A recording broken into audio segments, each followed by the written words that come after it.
And there we are. Good evening, everyone. Welcome to Hey Tuesday there. Night Q&A. Hey there. Hi there. I'm Clay, joined by the lovely, gracious E-Train, Hi, co-host for the everyone. night, For the co-host for most night. every night, except when she needs to Wait, go powder her nose. wait, what?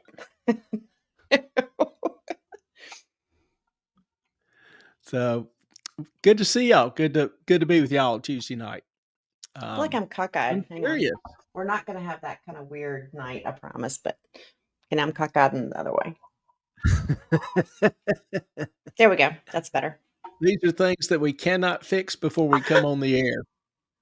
We Hello, can't. Melissa. How are you doing? Melissa, Good we to haven't see you. seen you in a while. What's going on, chicken? Hope the sun is shining in beautiful California. Hope you're doing well. Um, I was just asking everybody, what do you think of the new schedule? Sundays, Tuesdays. Is that working out better for you? Like it better, worse, no different? Um, if love to hear your thoughts or ideas. For us, And it works Jane. out Hi, honey. pretty good. Hello, Jane. How are you doing? Good to see you. Um, I don't know why it seems like a whole lot quicker turnaround now, going from Sunday to Tuesday than Saturday to Tuesday. Oh, boo, his Sunday's boo. not the best for me. Ah, hate to hear that. Um, it is a lovely day here. I know that's unusual in California, so I'm glad to hear it. Jane, I will not be on next week because I have elections. That's right. Pennsylvania is having them. Kind of a big deal up there. Hope everything goes well. Yes, and Jane Um, is part of the election board or election judge, excuse me. Judge, yeah. And so she is deeply involved in the process as well as just, participating in the voting activity itself. So wish her much luck. Hope everything goes smoothly. Excuse me. Judge of I elections. corrected. I So apologize. you you appoint the winner, right? We'll trust you to use good judgment in that regard. No, no, no. She's impartial. That's how that works. Judge of elections. Mhm. Yeah, just now, judge of elections, you just handle disputes, or what exactly is that role? I'm modestly curious here. Mhm. From what I understand, what she's told me, she is there to oversee and make sure everything is fair, that things go well, that there is no mishaps. Yeah, do you Thank God get to as wear I'm a robe and have a gavel and wander around popping people with it? God. You need one of those. You need a gavel to pop your students with. I just use markers I throw at them. True. Um, well, welcome to Tuesday Night Q&A. Oh, No, I boo do his not. boo. Well, I know what to get you for Christmas now. Mhm. Um, I think you might have some that might not be used again. yeah, I've actually got one that I use on occasions. Mhm. Jane, I run everything at the polling place from staffing machines, training, et cetera, et cetera. Well, like I say, hope everything goes smooth and hope it's a good election. So we the country will be watching. I don't know if I can't think of any other states that have an election. So it's kind of unusual that you have one so quickly after November, Is but it local or is it statewide, statewide, Jane? statewide. Oh, okay. So um, nationally, it's been getting a lot of attention because of uh, there's a big effort to change the Supreme Court justices. So Correct. it has gotten a fair amount of national attention from those who follow politics. Jane, I was just on with another Joe chatting about the elections next week, state and local. Okay. Just on with another Joe. Judge of elections. Oh, okay. God bless him. It takes him a minute. Yeah, I was thinking, because when I say another Joe, I'm talking about another dude. No. A Joe, Joey.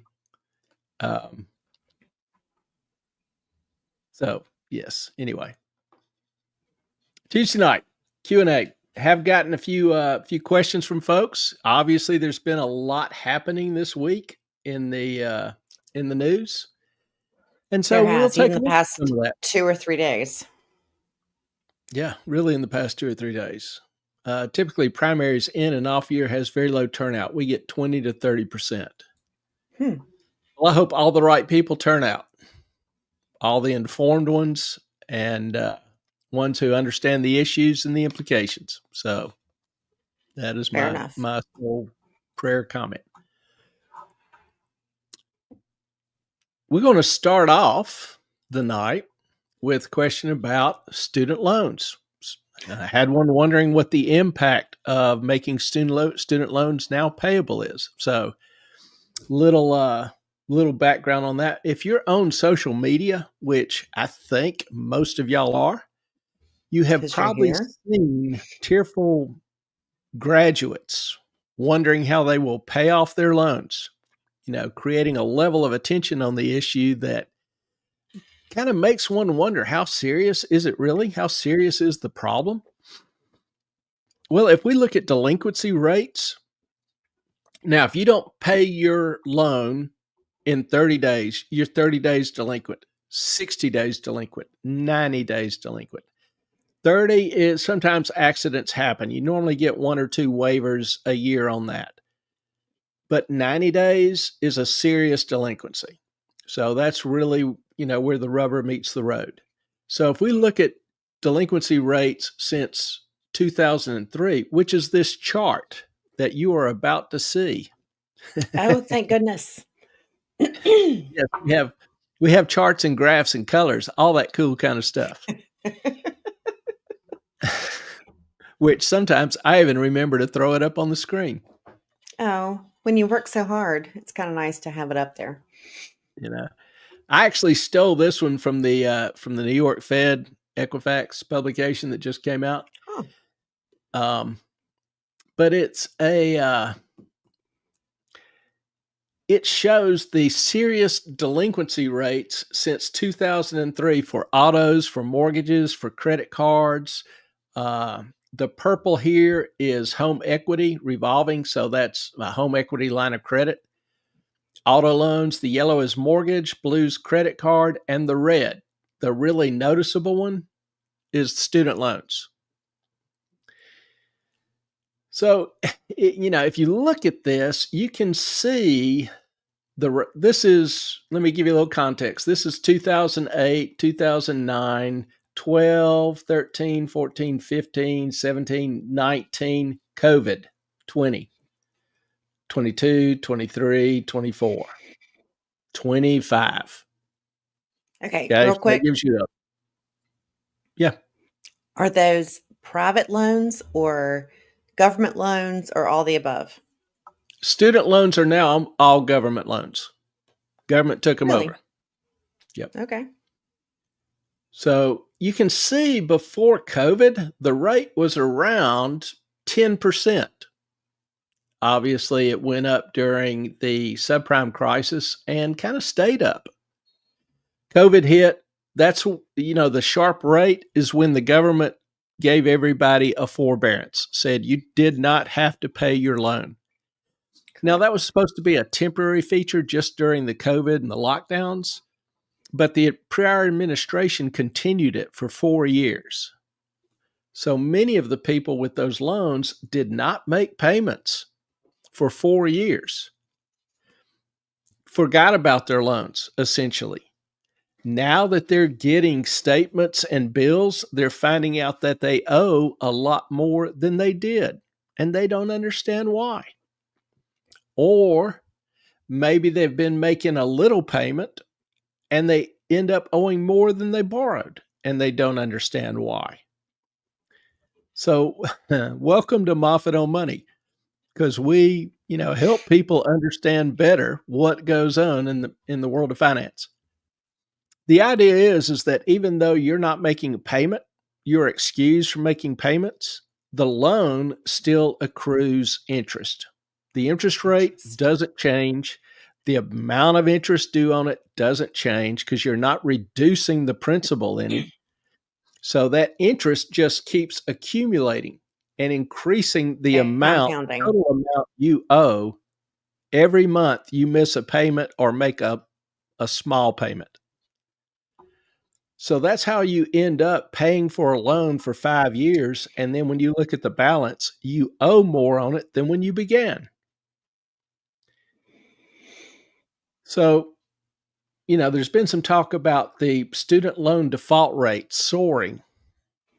And yes, it has gone from nearly zero to about 7.7%. That's up from less than 1% in 2024. But keep in mind, the DOE, Department of Education, under Biden, didn't release any default rates. It didn't force anybody into default. It just kept extending the forbearance and trying to get the government, the taxpayer, to pay off the loans. Tell people, oh, you really don't owe anything anymore. So, and I got to admit, if I had a student loan and the government wrote me a letter and said, hey, you don't owe it anymore, I wouldn't complain. I would be happy. No. But as a taxpayer who, paid my way through school, did borrow a little bit in graduate school, paid it off, I'm a little irritated that I'm paying for people who borrowed money and were irresponsible in how they borrowed it. But story for a different day.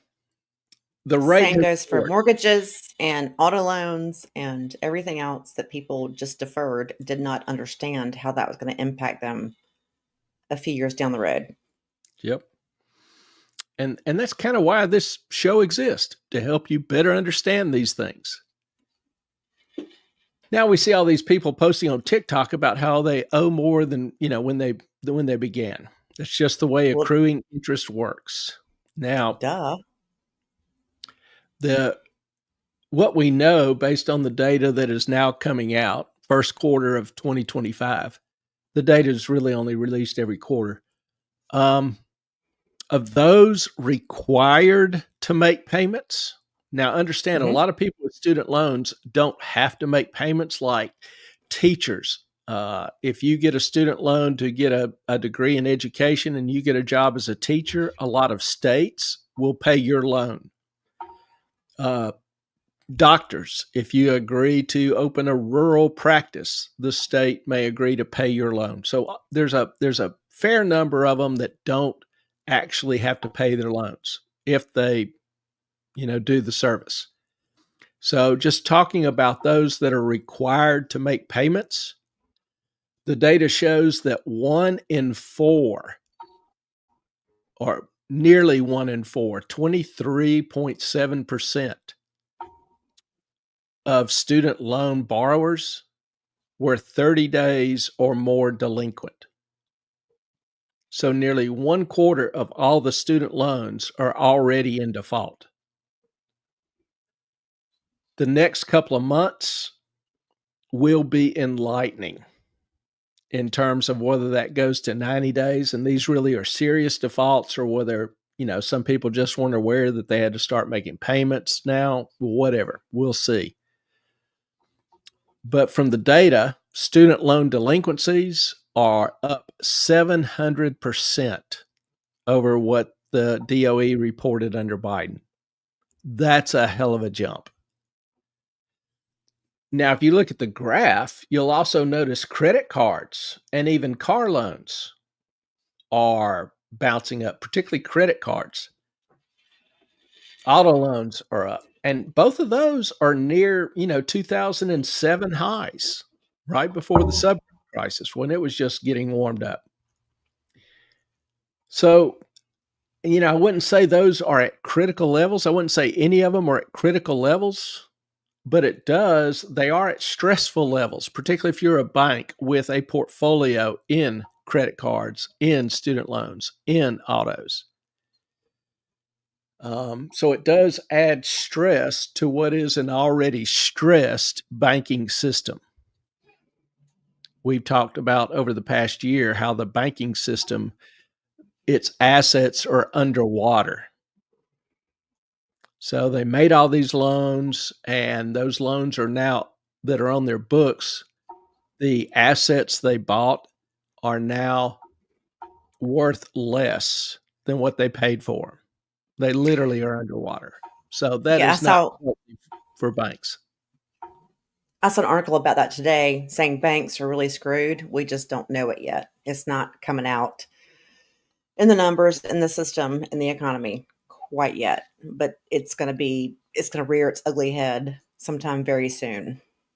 Yeah, I've thrown up the data on occasion. It's buried back in Federal Reserve and FDIC reports. You have to go hunt it. Yep. You have to know where to look, and you have to go hunt it. And I've thrown it up some. It may be, time to, I didn't have time today, but it may be time to try to pull some of those out again and see where things stand, particularly as the interest rates are rising again, which we'll talk about shortly. And I say as interest rates are rising, anytime I'm talking about bonds or interest rates, you always want to have the teeter-totter back in your mind, because the teeter-totter is a perfect representation of a bond or a mortgage structure. As interest rates go up, the price goes down, the value of it goes down, and vice versa. They're inverse. So the teeter-totter is a good way to remember that and help understand that relationship intuitively. So looking at, consumer debt, it's not pretty, kind of getting uglier. But right now it's not at a critical level or a breaking point. We have been there before. Now, if it continues to get worse, yeah, there's going to be some systemic issues. And, this is kind of one reason why I'm surprised that the market has moved up as strongly as it has. There's a lot of things out there kind of throwing up flags and have been, but the market's just oblivious to them. So we'll talk about that a little bit more as we go through.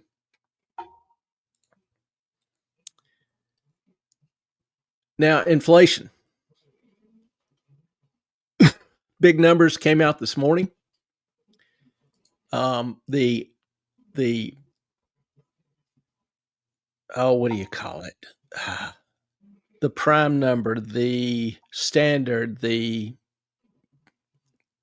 can't think of the term I'm Yes. looking for, but CPI, the main inflation rate. When somebody talks about inflation, they're talking normally about CPI. There's a number of different inflation indicators. That's the CPI is more Consumer public. Product Index. Yeah. The Federal Reserve watches other indices and values those more highly, but CPI is the headline number. Well, the numbers came out this morning, and the annual inflation rate for April fell to 2.3%. That's the lowest it's been since February of 21. So that's the lowest number in 4 years, basically. Core CPI. Now, the core rates throw out energy and food, which their prices are more volatile. They vibrate more. So the core looks at more of an underlying, a basic structural inflation rate. So the core is oftentimes a more important rate, even though your wallet gets hit more by energy and food. But if you want to see the trend in inflation, the core oftentimes presents a better picture. But anyway, the core inflation rate fell marginally in April, but due to the rounding, it rounded to an increase of 2.8%, which was unchanged from the previous month. Now, if you extend those decimal points a digit, it actually fell, but small amount. So it's basically unchanged. Hey, eggs fell 12.4%. Just saying. X did the stock price? Eggs. Egg. Oh, sorry. I thought you said X. No, eggs. Yeah. Yes. Gas fell 11.8. There were some pretty big drops in there. Mm-hmm. But to get, to go back to that rate, you have to go back to March of 21. So the lowest rate again in 4 years. We're still not back to 2%. But remember, all the hype and talk about the tariffs were going to increase inflation. And I've said from the get-go that tariffs are deflationary, which is not necessarily intuitive. But And it's there not are a reasons popular why. it's not a popular belief either. No, it's not. I mean, y'all even see economists go, well, tariffs going up, inflation's going up. And I'm like, you're kind of a shitty economist. Anyway, sorry. But that's literally Hey, what I'm thinking. truth is truth. Yeah, so that gives an inflation rate for Trump's, since the start of Trump's term, 3 months, first quarter, of only 1.6% at an annualized rate. The Biden's last quarter was 3.1. So even with the tariffs, inflation is falling. Now, I think Ellen's already mentioned that egg prices were down. Food prices overall fell in April, declined for the first time since November 20th, November 2020, Wow. which was when Trump was president. Mm-hmm. As Ellen's already alluded to, the drop in food prices were driven largely by declines in meats, particularly poultry, eggs, fish.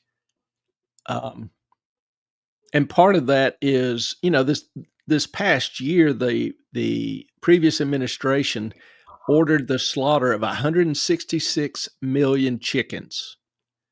So that's when egg prices soared and price of chicken soared. Obviously, there was more demand for fish, there was more demand for beef, and so those prices increased as well. I recall, Clay, the culling of the cattle. Yeah. Which was Yeah, I last saw year, that. year It before. made me laugh. I'm Eat your getting there. bugs. Yeah. So the poultry farmers have been, working diligently on replenishing their flocks. So that is really what you're seeing. Let me ask you about Hold on. that. Hold Okay. on just a second. The current You're administration fine. stopped the slaughter program. And now, over the past 3 months, the poultry farmers have been able to start increasing the size of their herds and their production. Yes, ma'am. There was a whole thing about the bird flu again, or some flu or something with chickens. Chicken something. Chicken crazy. So where do they expect to get more chickens? From the chickens that already exist. So Well, you just let them you take more of the like a hen will lay eggs. They may not be fertile because they're not with Correct. the rooster. They don't mate with a rooster. So Correct. you just simply, and a lot of the roosters would be sold off for meat. Mhm. So you just hold back some of the roosters, you let more of the hens mate, you start keeping more of the eggs for breeding purposes. And for a chicken, it takes, I want to say, 6 or 7 weeks before they start laying eggs. So, if the farmers aren't having to slaughter their entire herds, and they can take a couple of percent additional hens, let them be bred and hatch the eggs, and then in 8 weeks you've got a 6, 7, 8% increase in the number of laying chickens. The week I after under that, you've got an additional 6, 7, 8% increase, and I so on and so understand that forth. the procreation of chickens. My question is though, like, what makes those chickens healthier than the ones before them? No, they're not any healthier. Um, it's just a different approach. The way I look at it and the way I think the current administration looks at it is, if a farmer has an infected chicken Mhm. with swine flu, Mhm. which they were using a PCR test to try to determine, Which we know is which is bullshit. a bad test.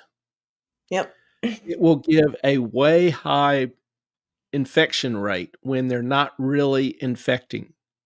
Correct. But anyway, if a flock comes down with bird flu, you might lose 40% of the birds, and you won't be able to sell those eggs for a few weeks till the virus runs its course. Mhm.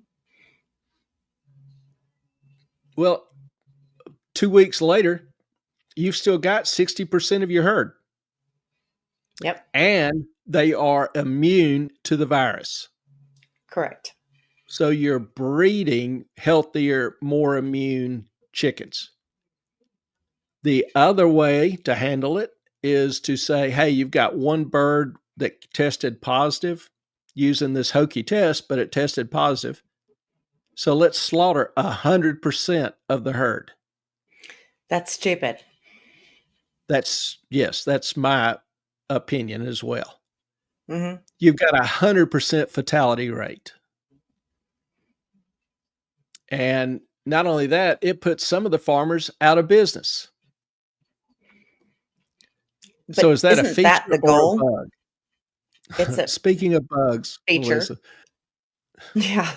yeah, Eat your bugs. I will not eat bugs. I refuse. I won't do it. no I'm bugs. getting chickens.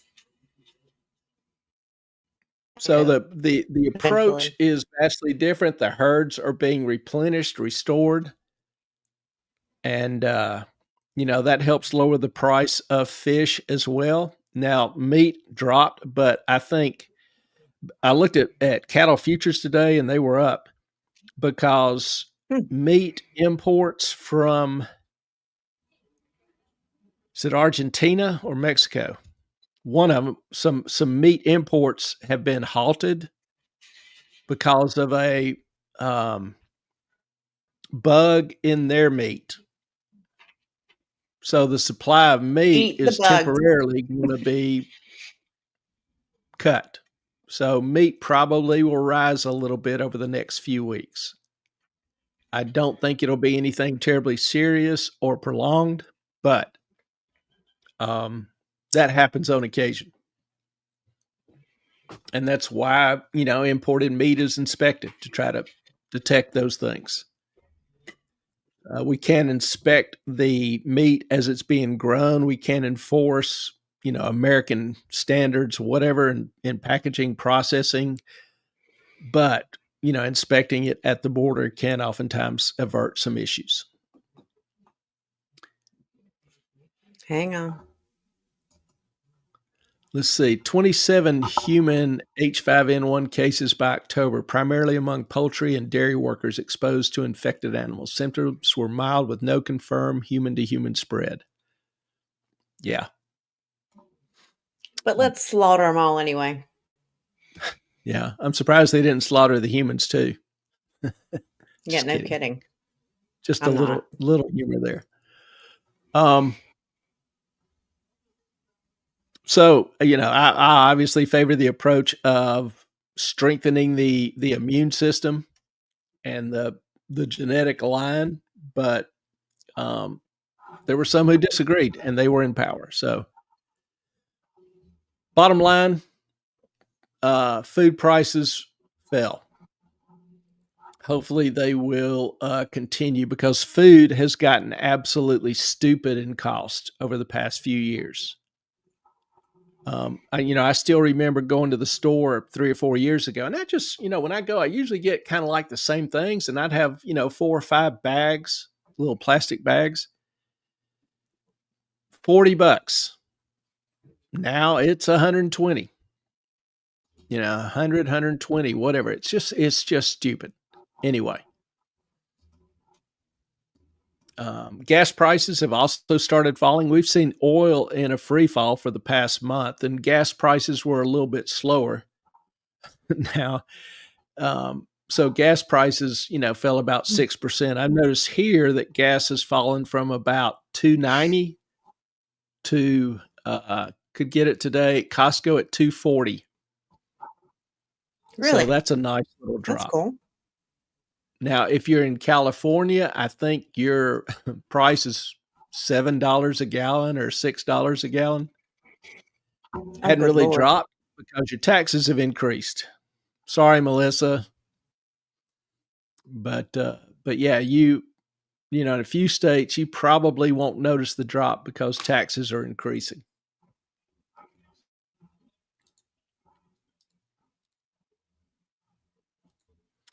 All right. Now, this is something that I've mentioned before, but it's been a little while. But it's getting closer and closer to D-Day. D-Day.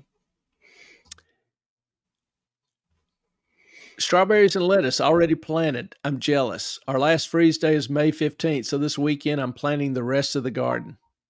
I'm jealous. I would love to have one, and I hope to I don't know about next year, but I'll be close. But anyway, I miss having a little garden here on the island. It's just not right. No, it's not. So Clay is coming to where I am currently, and he is going to hang out with the animals because I have to go out of town. So he's going to get Speak a little closer to the mic, if you will. Your voice is a little distant. I'm sorry. So he's going to get, just making sure it's all good. He's going to get a little taste of living out in the country. Oh, I've lived out in the country before.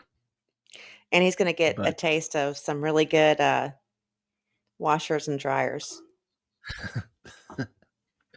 Ellen's going to be missing a washer and dryer when she gets back home.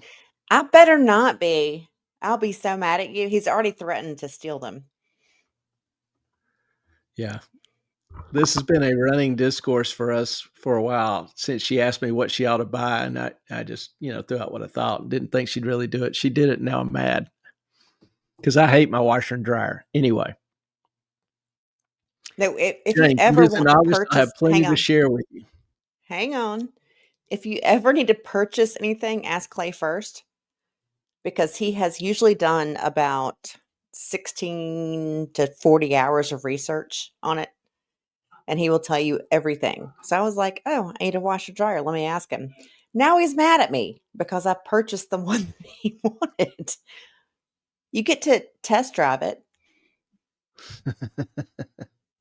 And then I have to come back to my crappy washer and dryer. I just washed 2 coats, 2 coats. 2, winter coats. Took me 2 days to dry them. 2 days? You coulda hung them outside on the porch. I might as well. Of course, I know. anyway. Yeah, I'm not a fan of my washer and dryer, and I'm about to sell and move, so I don't wanna buy new ones yet. No, but I did send him a picture of all the crap I had in the dryer that dried in less than an hour. His response was,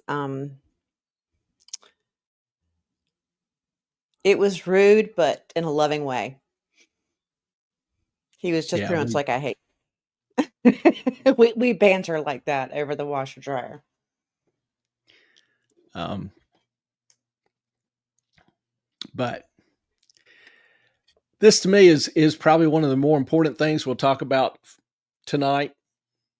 Um, it is something that gets little attention, almost no attention that I've seen in the media or even in the social media, financial press, and that is our national debt.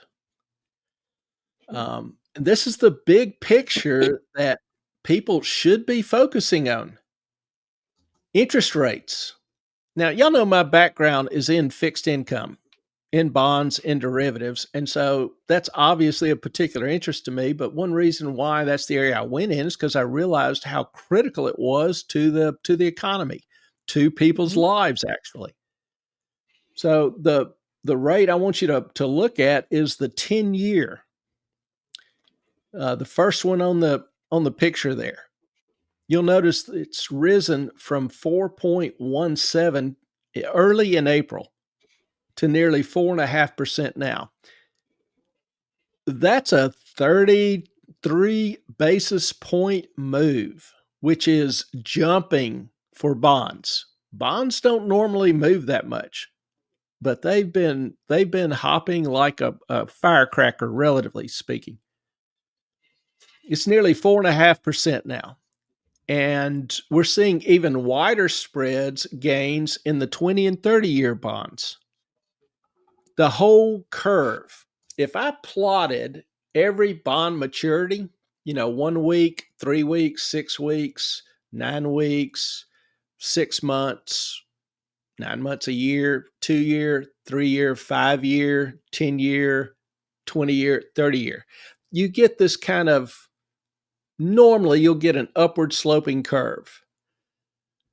Ours is still a little inverted on the short end, then it goes up relatively sharply. But that whole curve from a month ago has shifted upward. Almost all the rates are higher now. So when I say shifted up, that's what I mean. The whole curve, every rate on that curve is higher now.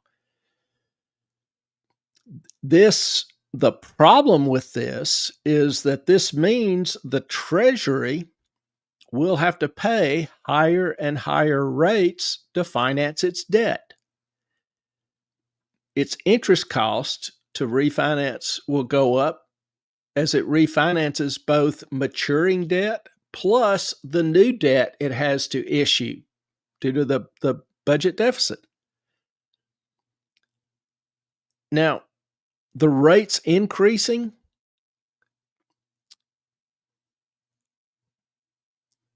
the rates have been increasing at the same time there's increased talk and chatter about increased possibility of a recession, which normally you would have the exact opposite. Rates would start falling if there was, strong talk or fear of a recession.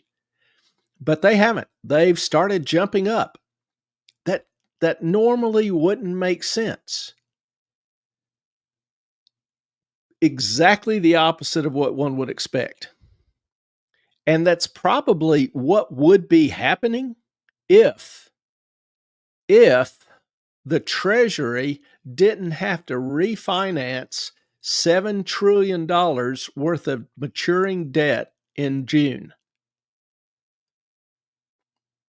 and a total of $13 to $14 trillion for the rest of the year. That's massive. That's a massive amount of debt. Keep in mind, normally the government will finance $3 trillion a year. So we're going to have to refinance over the next 9 months, you know, 4 to 5 times the amount of debt we normally do in a year.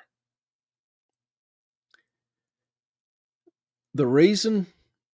Well, there's a couple. One, the amount of debt has soared the past 4 or 5 years, including the COVID stimulus.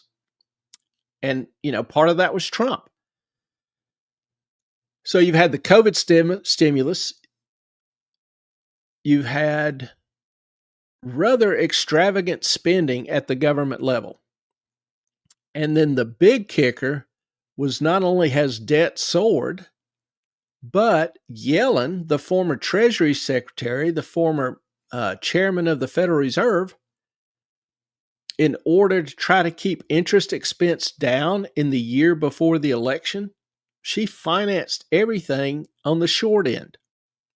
3 weeks, 6 weeks, 3 months. Instead of having a normal distribution up and down the curve. Well, this financing everything on the short end created this problem to where we have now this huge lump coming due in June, $7 trillion. And I'm 99% certain that's what the bond market is starting to focus on. That's why rates are rising. They are going to have to issue a ton of new Treasury debt, particularly at a time when the buyers of that debt are decreasing. The three largest for the past decade have been China, Japan, and Saudi Arabia. Well, they quit buying treasuries a year and a half ago, maybe 2 years ago. They've got their own problems, and so they've kind of faded out of the treasury market. So now what the Treasury is looking at is a huge supply increase and lower demand. So the bond market is starting to adjust to this reality. The stock market completely oblivious to it. Now Trump and Bessent want the rates down. Obviously, they have tried talking them down, had little or no success. Policy-wise, there's not a whole lot they can do in 3 months. The only thing really that would be highly effective is cutting the amount of debt, reducing debt. Not a whole lot of way to do that in 3 months. They have tried to talk it down and talk the Fed into cutting rates, which I agree, the Fed is way past due. I mean, our current rate, target rate for Fed funds is 4.5%, which the Fed set when inflation was like 6.5%. Well, now inflation is close to 2%, and the Fed hasn't budged. Every other bank in the world has cut rates. Euro, BOJ, BOC have all cut rates. The one outlier is the Federal Reserve, because everybody sees this international recession in process or coming over the past, 6 months. So all to no avail. Rates haven't budged, and in the Treasury market, they're starting to jump. Historically, with rates jumping like this, the stock market would be puking. But it's just damned oblivious to reality right now. So we'll see what happens. And I'm not even expecting necessarily a huge market dump. Right now it's looking more and more likely like, it's possible there won't be a severe recession. I think, I can't discount things fully, but, more and more of the pundits, and there's some evidence that some things in the economy are starting to stir, starting to stimulate those sectors that might have been hurt by the tariffs. This 90-day relief gives them a nice little breathing window. Currently, right now, there's no systemic banking crisis. So, I'm thinking maybe a slow bleed like we saw in 2001. Remember, you had the dot-com bubble burst, which obviously caused a significant drop in the market. NASDAQ fell 78% between 2000 and 2002. So I'm not expecting anything that prolific, but rates are going to go higher. How much higher? I don't know. But sooner or later, the market's going to say these rates are choking off any economic hope of vibrancy that we could have. They're high and getting higher. That is not good for the overall economy. That's the problem. And that's, to me, what the stock market is oblivious to.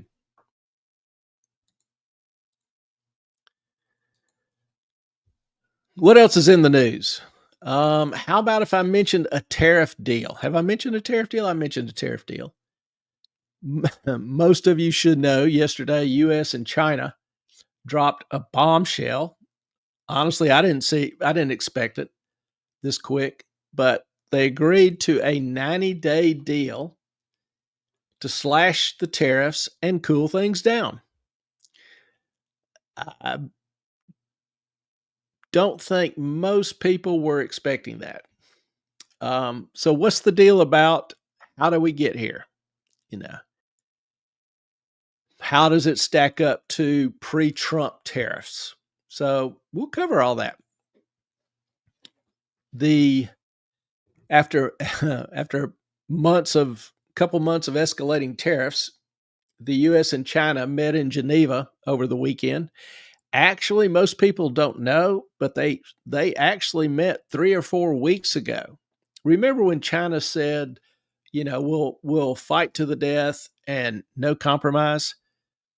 Well, they requested talks and started meeting with U.S. officials, U.S. trade officials, 3 or 4 weeks ago. So this is not an overnight kind of deal. The result was this joint agreement to pause most of the tariffs for 90 days. And I say pause, it's more of a cut and pause. But giving you the data, U.S. tariffs on China were slashed from 145% to 30%. Both sides cut their tariffs 115%. So the U.S. went from 145 to 30. That 30% includes just a 10% universal tariff and a 20% tariff tied to China's role in the fentanyl production and crisis. China, on the other hand, dropped from 125% down to 10%. They also agreed to lift non-tariff barriers. They had put restrictions, on example, for exporting rare earth materials and just absolute bans on importing some U.S. products. So bottom line, U.S.'s tariff is going to hold at 30% for 90 days. China's at 10% for 90 days. Now, both sides agreed to keep talking, negotiating. The goal during this 90 days is to come up with a structure for addressing the trade imbalance. Right now, we buy roughly $300 billion more in goods than China buys from us. And they put a lot of restrictions and barriers on U.S. firms from doing business. And then there's always the fentanyl. They have been pumping out some of the fentanyl precursors that are, then combined in Mexico and shipped across the border. So that's kind of the basis for the pause. is to try to negotiate and get China to purchase more American goods. I really expect to see jumps in China importing like U.S. soybeans and some agricultural crops that they need. They don't raise enough food on their own. And that's something that they could easily import more of. Now, this is a pause, not a permanent fix. Some people are acting like all is well and, the trade war is ended. Tariffs could rise again after August the 12th if no further deal is reached. It does de-escalate a trade war that was starting to feel like an economic embargo. And obviously, as we've seen in our stock market and other markets, they loved it. The S&P jumped 3%, 3.1%. The Dow gained 1,100 points. Asian markets rallied. So it was universally well received. For consumers, it's kind of a shield against price hikes on goods like electronics and clothes. But tariffs are still higher than pre-Trump. Jane, it gives them time to get the Christmas orders in and over to the U.S. Yeah. I've already seen reports that a lot of their factories actually are not going to restart. They've got so much inventory. They're just going to ship it out and then see how the negotiations go before they really restart a lot of their factories. And, Really? Yeah. The problem is they've got tons of inventory. They don't have cash to pay the workers. And so they can't pay the workers back without paying them. And, makes sense, but they ship, it'll take a month, 2 months to get payment. So China's still in a crux, between a rock and a hard place. So there's still some rocky ground to cover. Now, just to make sure everybody's a little bit familiar with the history, on April the 2nd, Trump announced Liberation Day. Trump is a showman. He is Mr. Hype. Love him or hate him, he's Mr. Hype. He slapped a 10% baseline tariff on imports from over 180 countries, with the 60 worst offenders led by China facing higher reciprocal tariffs. And for China, China bucked. Most of the other countries entered into negotiations. China started fighting them. Now, wait, let's be fair. Let's be fair.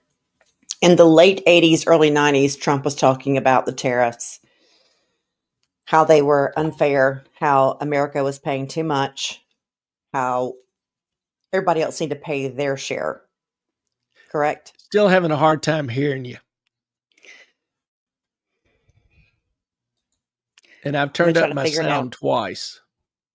Okay. Pull your mic a little closer. Didn't mean to chase you off the air. Pull your mic a little closer. Anyway, so history. As I said, China was one of the quote unquote worst offenders. So the initial tariffs on Chinese imports were set at around 84%, citing their surplus and fentanyl issues. Then on the 8th and 9th, talk to me. Say sweet things. Oh, you're the greatest, Clay. Is that better? I can't hear you. Fuck.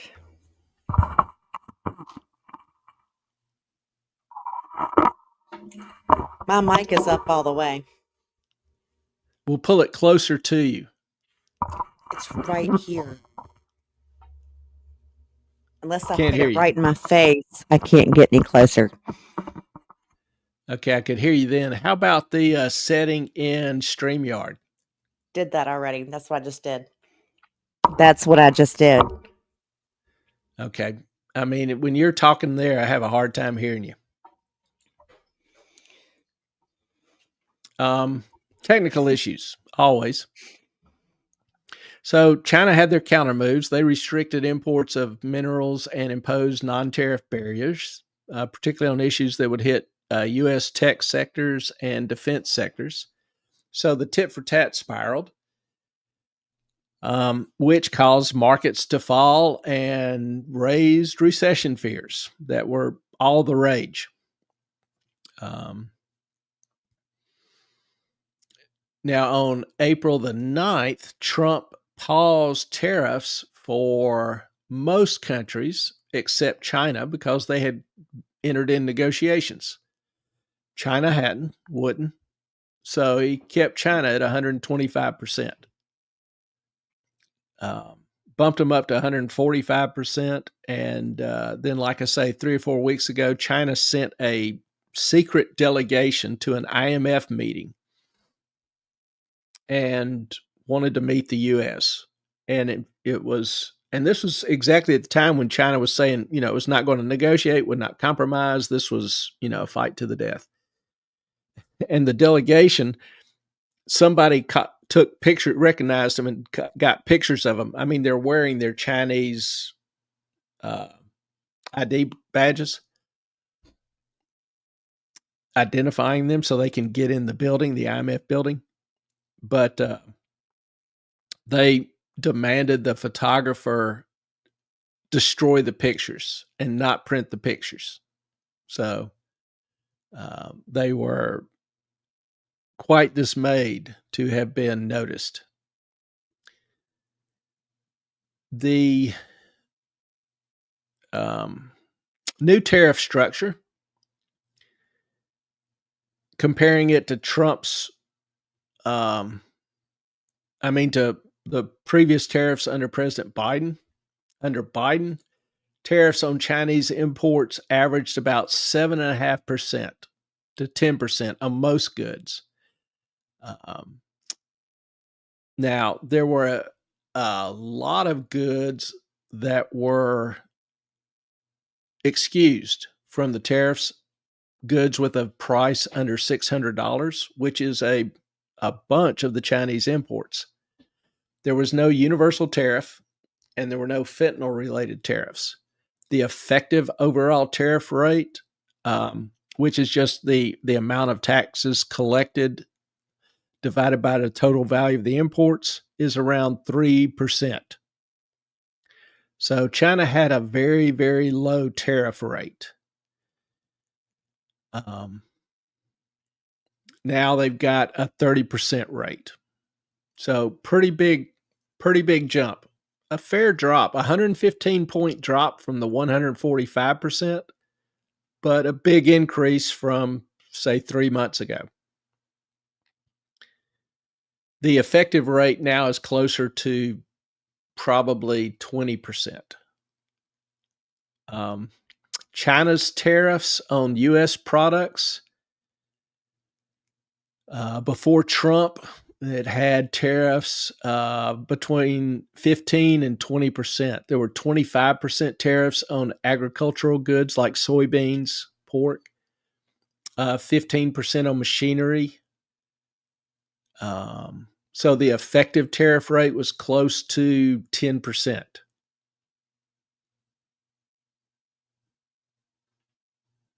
Does this make sense?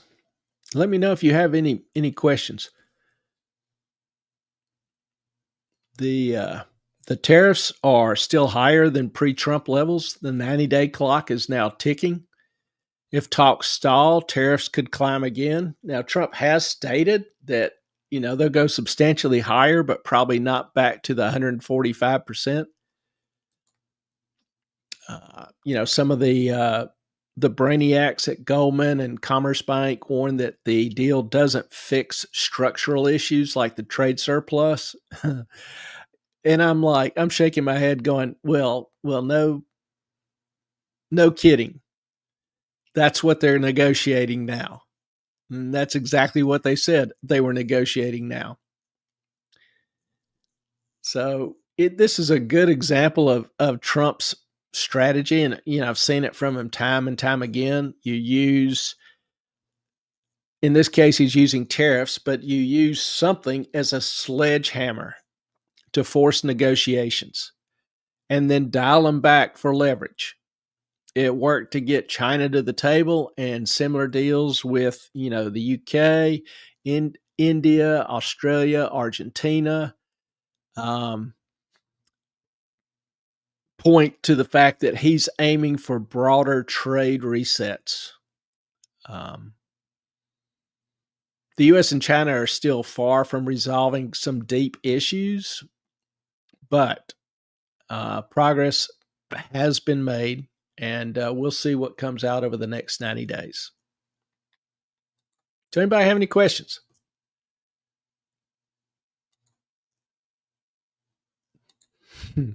Had a question today on a free plane.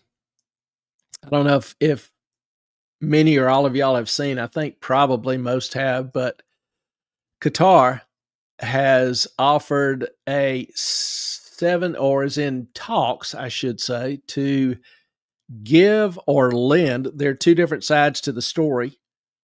A 747 to the Trump administration that will be upgraded to serve as Air Force One.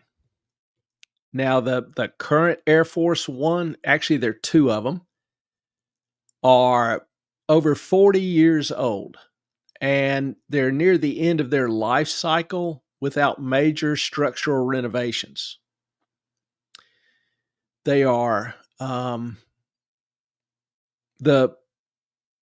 they were put into use by Reagan, if that helps give you some context as far as the time. The Qatar plane is a more recent model. It was made in 2012, so it's only 10 years old. And it only has about 1,000 hours on it, according to records. 1,000 hours means it's just getting broken in. So it's still relatively pristine. The story from the administration is it will be donated to the Defense Department, it'll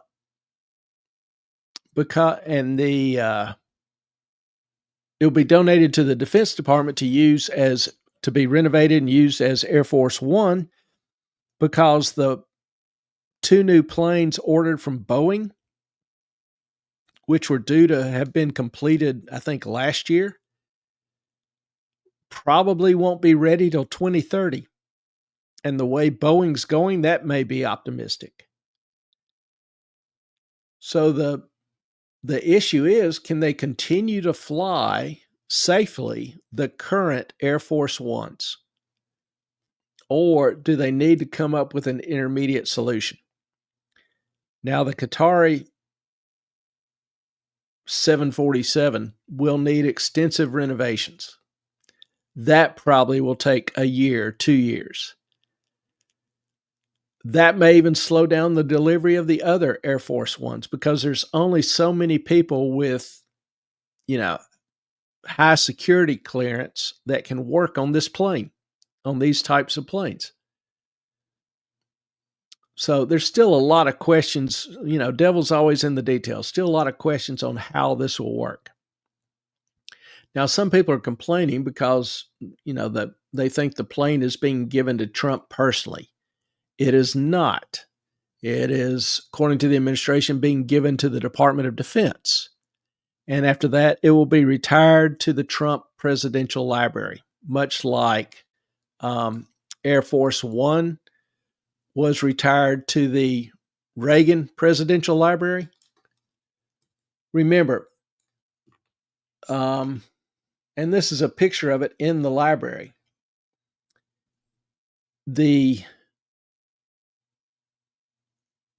What was this? This was was it a 737? I forget the model. But anyway, it had been in service for 20 or 30 years when the new 747s were acquired during Reagan's term. So this plane was retired, and they gave it to the Reagan Museum, to display, because he obviously spent a fair amount of time in it. Now, there's a little bit different story coming out of Qatar. Their officials have stated that the plane would simply be on loan to the U.S. government for temporary use. In no official release have I seen from either side has there been any mention or anything approximating a gift directly to President Trump personally or passing to him after his term ends. The law actually forbids that. Now, every president has been given gifts by other countries, but those gifts become the property of the U.S. government, some agency, or the National Archives. And many of them, most of them, end up in the presidential museums. Now, this plane, if given to the DOD, it doesn't give planes to ex-presidents. Never has, isn't going to start now. Now, they have given retired planes to museums. You can go in all sorts of national museums and see old Air Force planes. To do anything different would require an act of Congress. And I don't see Congress, giving a 747 to Trump for his personal use after he leaves office. So, I see some people talking about that, and I just kind of have to laugh. I just go, that's really not the case. Not going to happen.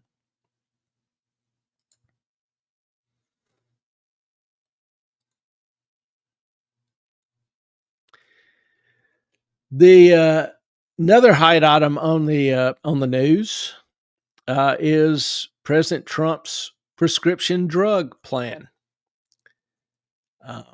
We know, most of us know anyway, that prescription drug prices in the U.S. are a wallet-draining headache and pretty much near the top of everyone's complaint list with, what's the worst thing in the U.S.? Drug prices. Got to be up there. Americans pay nearly 10 times more for meds than folks do in any other wealthy country. The bottom line is they simply won't pay those prices, and so the drug manufacturers sell them to those countries. Those countries oftentimes with socialized medicine at a great discount. So it ends up Americans are paying for all the research and the profits, most of the profits. So we pay 10 times more in pharmaceuticals costs than any other country. So there's Trump's plan to slash drug cost and why it has everyone buzzing. It would be a huge shift in the way the pharmaceutical industry does business. His executive order aims to cut prices by 30 to 80%. And it's basically him reviving a strategy he called his most favored nation, MFN, pricing idea from his first term. The idea, the idea or basis is that whatever price the nation with the most advantageous, the cheapest price gets, that's the price that the American consumer ought to pay as well. So, is it, will it save you money? Or is it just political noise? Well, the executive order is a big swing at pharma, no doubt. The idea that the U.S. would pay no more than the lowest price for other high-income countries like Canada, Australia, the UK, pay for the same drugs. Give you an example. Found a breast cancer drug cost $16,000 in the U.S., while in Australia it's $1,600. Ozempic is in the US $1,000 a month. Overseas, it's less than 100. I could go on, but you get the idea. So, according to the executive order, drug makers have 30 days to voluntarily lower their prices to match these global benchmarks. If they don't, the Department of Health and Human Services, led by Robert Kennedy, will impose MFN pricing through rulemaking or other aggressive actions, such as importing the drugs from abroad. India has a ton of pharmaceutical manufacturers. China has some, so on and so forth. Europe has some. So if we can buy the drugs cheaper from them, they'll do that. To me, an interesting and I think really good idea is that the bill sets up a structure for direct to consumer sales. The HHS, Health and Human Services, is tasked with creating a system for Americans to buy drugs directly from manufacturers at MFN prices, bypassing the middlemen like pharmacy benefit managers, PBMs. And according to most small pharmacies, a lot of them that are struggling or have gone out of business this past couple of years, it is the PBMs that are the real source of the problem. Most of them are owned by insurance companies, and so they build in extremely large margins. And they have a very, very opaque pricing system. A pharmacy will get better deals if it buys more drugs from this one, but it won't know exactly what price or better deal it gets for 3 or 6 months. So a pharmacy really doesn't know how much it's paying. A small pharmacy doesn't really know how much it's paying for the drug. That's hard to stay in business. Trump wants other countries to share the burden of research and development, arguing that the U.S. subsidizes global innovation. And we do. There's just really no argument about that. Now, he's also making that an issue in trade negotiations. Some people wonder why they don't come to quick deals on all these trade negotiations. Well, it's a complex world. And, Trump has expanded the negotiations to include, drugs, legal and illegal, to try to encourage countries to, give the U.S. a fairer shake all the way around on all these different issues. Now, the plan targets high-cost drugs across Medicare, Medicaid, and private insurance, including the weight loss drugs, which are a hot topic now. Now, in 2020, I kind of alluded to the fact that he tried MFN pricing for Medicare Part B drugs. And it was blocked by a federal court. The reason it was blocked is because he skipped public comment. Well, that was near the end of his term. Biden came in and he scrapped the whole plan. He didn't even try to hold it open for public comment and then reinstitute it. He just scrapped it all. So nothing there. This time the plan is broader and even more aggressive. So it's a pretty big deal. The U.S. accounts for 75% of global pharma profits, despite having less than 5% of the world's population. Per capita drug spending in the U.S. is $1,300, $1,200, compared to Britain's $200. And this is via the Rand Corporation study that I came across. Now, part of that is in Britain, in a lot of the socialized medicine countries, certain drugs aren't available I remember reading about a former director of Britain's National Health Service, NHS, who was diagnosed with cancer, and he died 6 months later, still waiting for his first cancer treatment. It's easy to save money when you don't buy the drugs. So when I see Britain's $200 per patient, that's a little hokey. They're not getting the same access to drugs that you are in the US. Now, Trump's first term effort at MFN, most favored nation pricing, was estimated to save $85 billion in prescription costs over 7 years. Yay, but it has some risk. First of all, legal issues.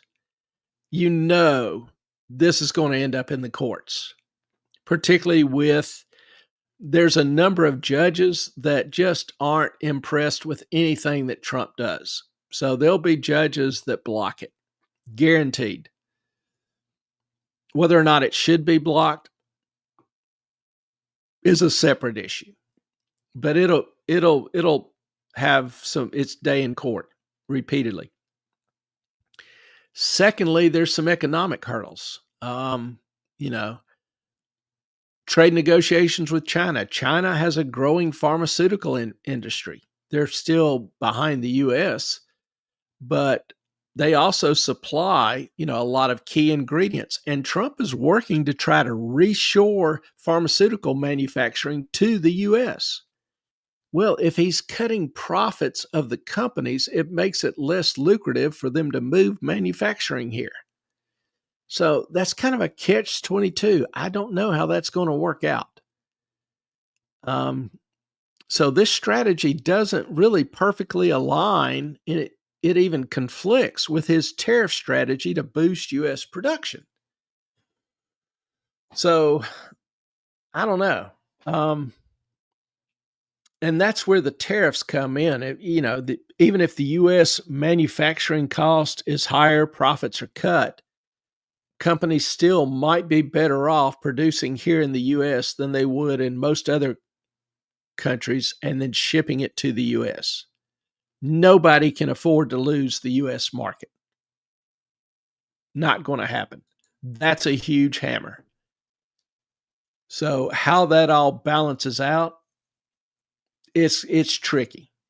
So the good, huge savings potential for everybody except pharmaceutical CEOs. Even the AARP, the group for retirees, I forget their proper name, AARP, American Association of Retired Persons, I think. They cheered the plan, noting that seniors often have to skip meds because they can't afford it. The April 2025 order revived cheap insulin and ephedrine for low-income folks, but this just implements it on a whole broader scale. The plan will add transparency to the pharmaceutical market. It will increase competition in the pharmaceutical market, so that makes me cheer the hell out of it. Right now, the whole buying drugs cycle process is wildly, incredibly inefficient, expensive, and opaque. It's a confusing, terrible, complex system. It sucks. Anybody that has had to try to get refills and prescriptions and regular meds and then paying for them can name that tune in one note. Absolutely horrible system. It pushes generics and biosimilars, that are up to 80% cheaper, and it cracks the hell down on the PBMs. Trump's also, with this bill, targeting anti-competitive tricks like sometimes pharmaceuticals will have a very successful drug and it's nearing the year of its 17-year patent. Well, if they find another use for that drug, even if it's minute, insignificant, trivial, they can extend that patent for another 17 years. And they do that. So they may discover another use for it, and 5 years into its application, but they hold it until the patent's about to expire and then apply for another patent. So there's some crap there that could be cleaned up. Um, it's a big win for Trump if it works. Polls show 75-80% of Americans find drug cost unaffordable. And Trump, nobody is a better communicator than Trump. And he's framing the U.S., consumers as being the U.S. as being the global sucker. And that resonates, especially after, Biden's Medicare negotiations yielded very little results. I've already alluded to some of the legal roadblocks. The pharma giant, it's PHRMA, pharma, calls it a bad deal, obviously, warning it could cut Medicare funds and stifle innovation. It doesn't really touch Medicare funds. It will cut Medicare expenses because they'll be able to buy the drugs a whole lot cheaper. But the one maybe legitimate issue is stifling innovation. However, if the tariff negotiations, all that, if foreign countries will pay a little more, that makes, remember, America's only 5% of the world's population. So if the other 95% agree to pay a little bit more, Americans can pay a lot less. And the pharmaceutical can sell it at one price and make the same profits. So there's going to have to be some success in the international aspect of getting them to pay a little bit more for the drugs to bear some of that cost of research. Georgetown's one of their legal profs, Lawrence Ghostin, predicted a flood of litigation, his words, flood of litigation over the quote unquote regulatory overreach. So, and it's a complex world. It's implementing something this complex, because setting prices for thousands of drugs is a nightmare. It's going to be a nightmare. Some drugs aren't even sold in some of the other countries. And foreign price data can be kind of murky due to the complexity of the pricing system. HHS has only 30 days to negotiate with cagey drug makers. That's not a lot of time. So there's a lot to be done in a small amount of time. And pharma is going to push back. Drug makers are going to argue it threatens R&D, which I think is kind of a hokey argument that could be easily worked around. But they'll argue that it'll cut U.S. R&D, making the U.S. reliant on China for new drugs. PHRMA's Herbal claims it jeopardizes $100 billion in planned U.S. investments. Like I say, you can massage the numbers.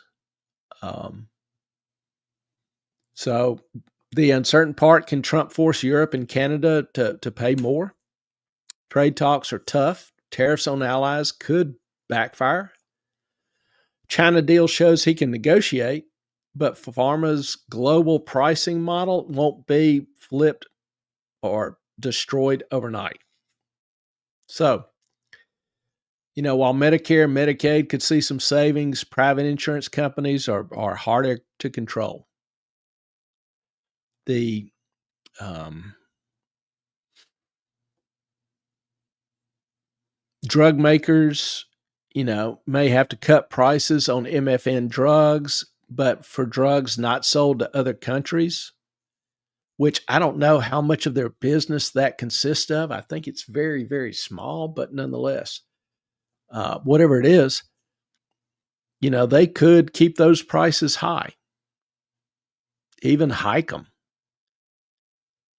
So, if you're getting one of those exotic drugs, you may not notice a whole lot of difference. But on 95% of your scripts, you may notice a huge difference. So, what's that mean for you? You might see cheaper meds by late 2025, particularly for high cost drugs like the cancer treatments or the fat drugs, Ozempic, Wegovy. Private insurance folks, you've got your deductible and your copay. Your copay is not going to change. Your deductible won't change. But how soon you hit that, I don't know. So it's a little murkier for people with private insurance in terms of exactly what the benefits will be in the short term. Now, obviously, if pharma costs are cut, that should lower the cost of health insurance over time, because drug costs are a big component of that. Low income people will score big. They'll have revived discounts on their insulin. But there are going to be some court battles. There are going to be some new tariffs. You're basically seeing the administration not content with the way of the world in most any area, and it is trying to turn it all around and do it quickly. Feels like it has little time to act. So there's a lot of moving pieces to this puzzle. It's kind of a tightrope walk. I admire him for trying to change what things that obviously need changing. He could use a little help. He could use a little luck. He could use a whole lot less opposition from people inside this country. I mean, honestly, if you're representing the American people, how could you be opposed to something like this?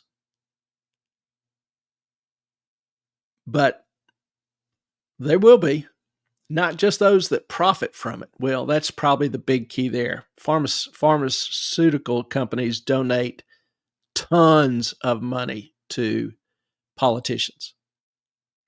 But anyway, Trump's taking on Big Pharma. But their lobbying cash will talk loud. I hope that makes sense. My final note for the night. I know many of y'all have Bitcoin. We talk about it often. Bitcoin is just a gnat's anatomy away from hitting its all-time high. Before I came on, it was trading at around 104,000. The all-time high is about 105,000. So it may very well break that. Remember, a month and a half ago, it was 83,000. You gotta love it. It's just entertaining as hell. But yeah, Bitcoin's been on a tear. Jane, what does Trump have to lose? People obstructing are the ones that look bad. The only thing he has to lose is, Trump has a little bit of an ego. And if he fails at some of this, it's going to diminish his legacy. But I still admire the effort. I'm a longtime critic of the U.S. government. and the way it does a lot of things. And Trump is trying to address some of those. And I do admire the effort. Uh, there might be some things I wish he did different. There might be some things I wish he did in a different form or communicated them somewhat differently. But I do admire somebody that sees a problem and tries to fix it, not just talk it to death, which is what Washington has become renowned for. People have been complaining for decades about how expensive drugs are and how much Americans have to pay compared to other countries. Committee meeting after committee meeting, hearing after hearing, testimony after testimony for decades. Nothing has been done up until Trump. So the guy's got some stones. He's not the most tactful. He's not the most graceful. He's an interesting communicator. He can be very effective, but sometimes he's just irritating. Nonetheless, he is giving it a shot. I do admire the effort, and I wish him much success. If they stop paying lobbyists and all the congressmen and the senators, they probably could bring pricing down. I agree. And it looks like RFK is going to ban pharmaceutical companies from advertising, which when you see a drug ad on TV, do you think, I need to run out and grab some of that? No. I don't know anybody that does or has. But what it is they spend billions on advertising, and the media knows where their money comes from. And so they are much more, I believe they are much more, if somebody's paying you $1 billion, you're probably going to speak a little bit more favorable about them than you would otherwise. Just my 2 cents. Otherwise, I don't really see any need for a pharmaceutical company having to spend billions of dollars on advertising, because the doctor is going to determine what's prescribed. So, and there's, if a drug has a huge success, there's plenty of free advertising. Studies are published with the success and the media picks it up. It wasn't companies advertising, hey, Ozempic will help you lose weight. The media started all that. Studies started showing that, patients on that had lower appetites and were losing weight. And that started getting publicity in the media, social and the mainstream press. And then companies started advertising it. I mean, come on. So, and lobbying is something I have a problem with. I would like to see a law passed where every meeting with a lobbyist was recorded. That full unedited recording was put on the web with any donations given. So every conversation with a lobbyist, every benefit rendered would be on the internet within 24 hours. And we have the technology to do that for every elected official, for every unelected regulator. And anything and everything these people are communicating to these elected politicians and then giving them money for or promising them a future job, that's a big problem with the regulators, is they'll regulate an industry for a couple of years, then they'll go to work in that industry at 5 times the salary.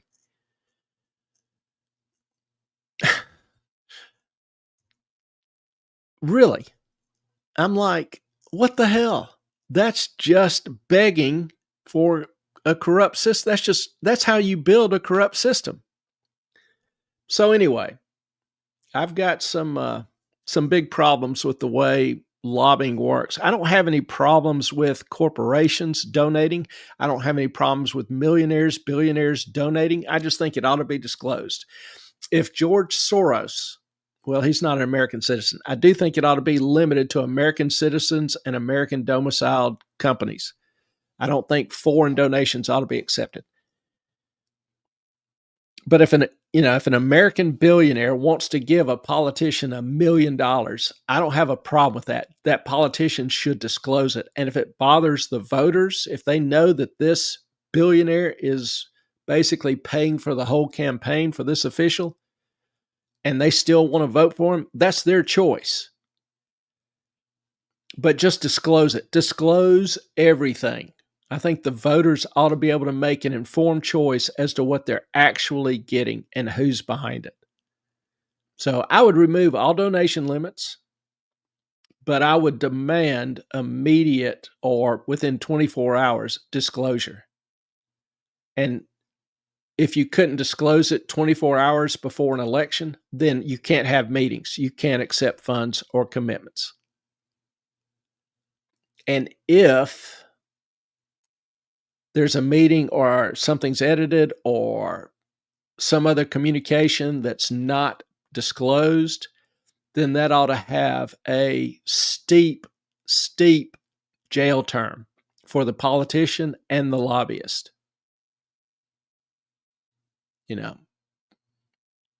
Send them to El Salvador for 10 years. And you do that to one politician and one lobbyist, the rest of them will clean their ass up in no time. Anyway, my thoughts. And yes, those commercials are annoying as hell. And all I think of is they're just buying influence. Just buying influence. So, anybody have any questions or other comments? Not that I've been bashful on my opinion, but you're welcome to give yours. Agree, disagree. Something that I missed, omitted, didn't cover, didn't think about. Feel free. Ellen is still just got a text from her. Mission failure. She can't figure out what's wrong with the mic or why her sound is not working. So she's still struggling with that. Ellen, if you can hear us or if you're watching, you are missed. Well, that's about all that I have got. If y'all don't have any further questions, I would like to ask you as we close to please hit that like or subscribe button. That helps us out a bunch. Takes you just a second, doesn't cost you anything. We also, if you have any other questions, even after the show's over, just email me, moffatonmoney at moffatonmoney@gmail.com. Forgot for a second. Or DM me on Twitter, on X, moffatonmoney. Patricia, bummer. Next time, Ellen. Yeah, we miss her when she's not here. She has some technical difficulties on the time, but it's good seeing you. Appreciate it. I thank you all for joining us tonight. Hope it was some information that will help you or of interest. If there's something that you'd like to see or any other suggestions, let us know. I hope y'all have a great rest of the week ahead, and look forward to seeing you Saturday night, 7:00, same time, same station, and we'll do it again. Y'all have a good evening. Blessings to you all. Our time is up. We thank you for yours. Good night.